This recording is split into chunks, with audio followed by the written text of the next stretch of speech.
Dans le domaine linguistique, on fait de nécessité vertu. Une langue qui est surendettée comme l'anglais, on va la présenter comme une langue riche, comme une langue qui a beaucoup de mots, comme si c'était une supériorité de la part d'une langue d'avoir plus de mots qu'une autre langue. Pour moi, c'est exactement l'inverse.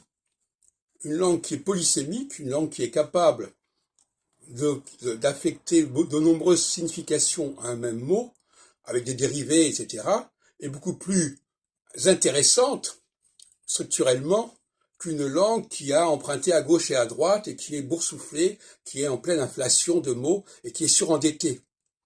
Eh bien, on s'aperçoit que dans la discussion avec des jeunes d'aujourd'hui, ils sont tellement imbus de l'anglais que lorsque qu'on leur dit que le français est une langue qui est beaucoup plus saine, beaucoup moins malade, beaucoup moins corrompue que l'anglais, ils supportent pas d'entendre ça. Ça va.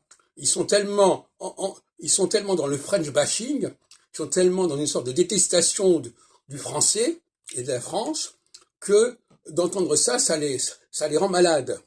Bon, effectivement, j'ai rencontré tout à l'heure des gens en descendant de la place d'Italie on a commencé à discuter de la corruption des savoirs, des religions, des mentalités, de la politique, et puis tout d'un coup on a abordé la question des langues. Et alors là, sur la question des langues, c'est le barrage total. Oh là, il faut surtout pas dire que l'anglais est une langue corrompue, dégénérée. Alors c'est insupportable d'entendre ça. C'est invivable. Et donc là, il y a eu une sorte de psychodrame, et on a entendu toutes sortes de discours du genre, effectivement, que le français n'est jamais que du latin, que l'anglais est une langue à part entière, et qui, voilà, et qui est très riche de mots, etc.